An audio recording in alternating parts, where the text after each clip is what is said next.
Qual será a Dilatação superficial. Podemos identificar logo aqui no início do slide uma imagem.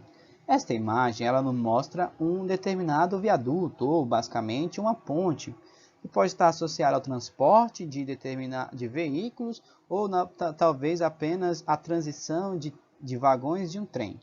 Mas podemos verificar que entre um bloco e o outro existe uma determinada diferença, né? Existe um espaço entre eles. Por que isso acontece? Em pontes e viadutos, os efeitos da dilatação também podem gerar desgastes na estrutura e formação de relevos irregulares na pista. Então, pensando numa possível dilatação que pode ocorrer em determinadas regiões onde há variações de temperatura, já no processo de produção desta obra é previsto essas possíveis dilatação. Com isso, ao realizarmos esta operação, é colocada no seu processo de produção determinados espaços, já pensando nessas futuras dilatações do comprimento destes blocos de concreto. Por isso, também é usual inserir juntas de dilatação nessas construções. Então, o que nós identificamos aqui, que está em destaque em vermelho, nada mais é do que juntas de dilatações, que já é prevendo possíveis dilatações dos blocos de concreto deste viaduto. Não pense que isso é um erro de engenharia, é algo previsto e calculado. Nesses casos, porém, é preciso analisar a dilatação na área do corpo, ou seja, em duas de suas dimensões, considerando-se, portanto, a dilatação superficial. Então, ao analisarmos desta imagem, já há uma diferença em relação ao conceito anterior, porque ao visualizarmos ela, vai ser importante analisarmos ela em duas dimensões. Ao analisarmos em duas dimensões, já não teremos simplesmente uma dilatação linear. A dilatação passará a ser uma dilatação superficial, que irá considerar a área do meu corpo. Como é que eu posso expressar matematicamente esta dilatação superficial? Nós vimos que na dilatação linear, a variação do comprimento de determinado corpo, ela é igual ao seu comprimento inicial vezes o coeficiente de dilatação linear vezes a variação de temperatura. O que é que nós teremos aqui novamente?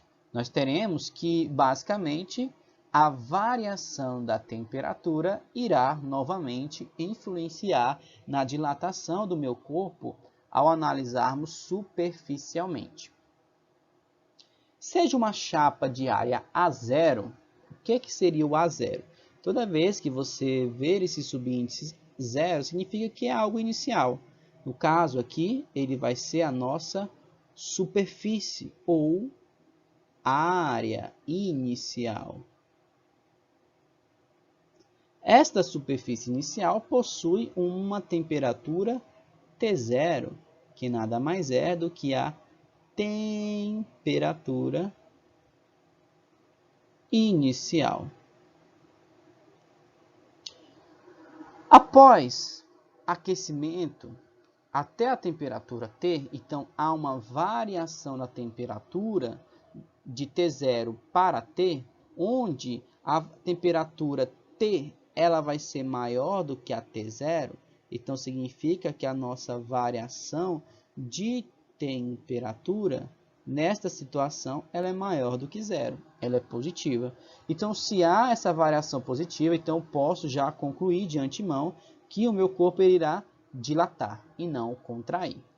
As chapas sofrerão uma dilatação tendo em sua área aumentada para um valor A.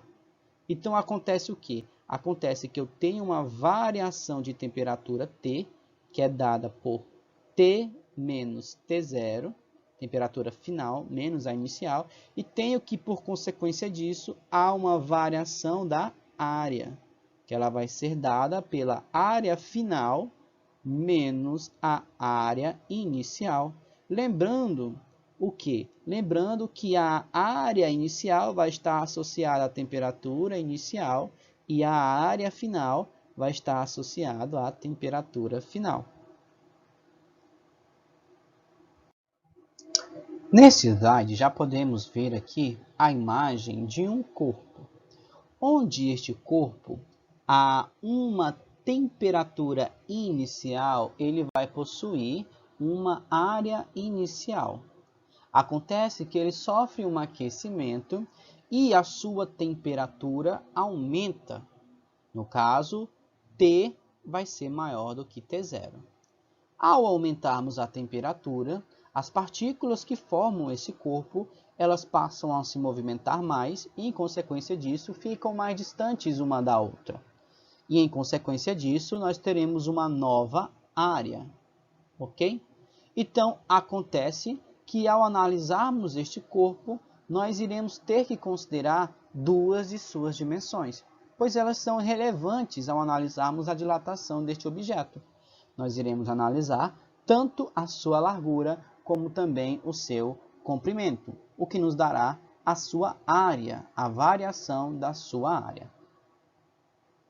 O esquema ao lado representa a chapa antes da dilatação. Aqui. Este primeiro esquema representa a chapa antes da dilatação.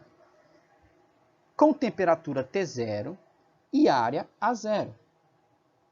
Quando a temperatura passa a ser T, no esquema logo abaixo, a chapa depois da dilatação com a temperatura T, onde essa temperatura T ela é maior do que a temperatura T0, ela vai passar a ter uma nova área que iremos considerar como a área A. Onde o que é que acontece? Acontece, que T é maior do que T0 e, por consequência, a área A vai ser maior do que A0, ok? Da mesma forma que utilizamos o coeficiente da dilatação linear para diferenciar as dilatações lineares de diferentes materiais, utilizamos aqui o coeficiente de dilatação superficial. O coeficiente de dilatação superficial ele vai ser dado por beta, pela letra grega beta. E ele vai ter uma dependência com o coeficiente de dilatação linear. O coeficiente de dilatação superficial ele é igual a 2 vezes o coeficiente de dilatação linear. Então, vamos aqui, esse aqui é o coeficiente de dilatação, coeficiente de dilatação superficial. E este aqui é o coeficiente de dilatação linear.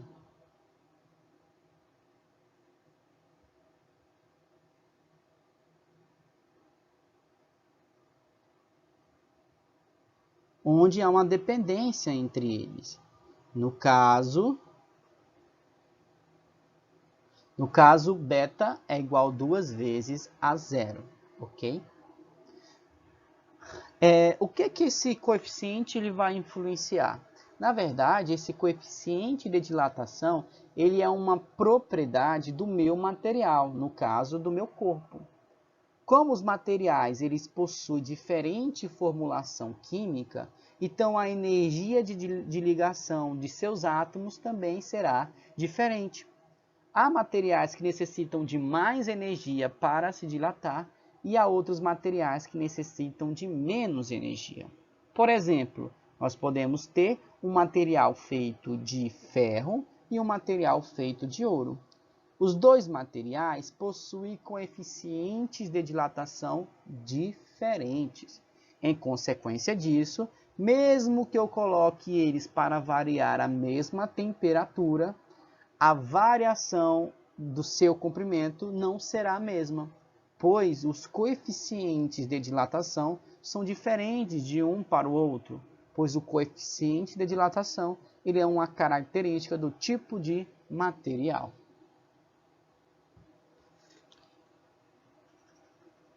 A equação da dilatação superficial também é obtida experimentalmente e é o quê? Nós temos, né, que a variação da área ela é igual a área inicial menos o coeficiente de dilatação beta vezes a variação de temperatura.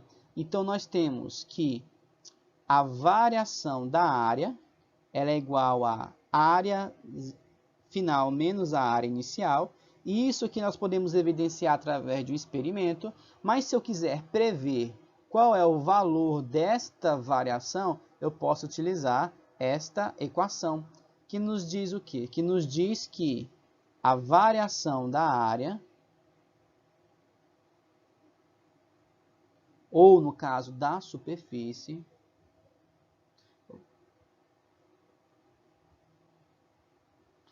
ela é igual ao quê? A área inicial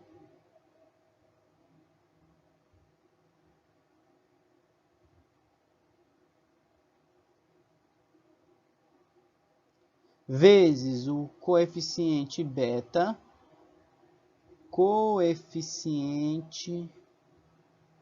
de dilatação superficial, vezes a variação de temperatura.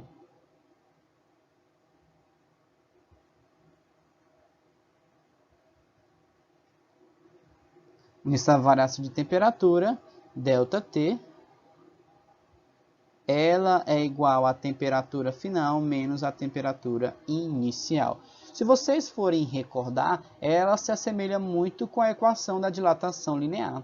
A diferença é que nós estamos analisando aqui a área e não o seu comprimento L. Eu estou analisando a área.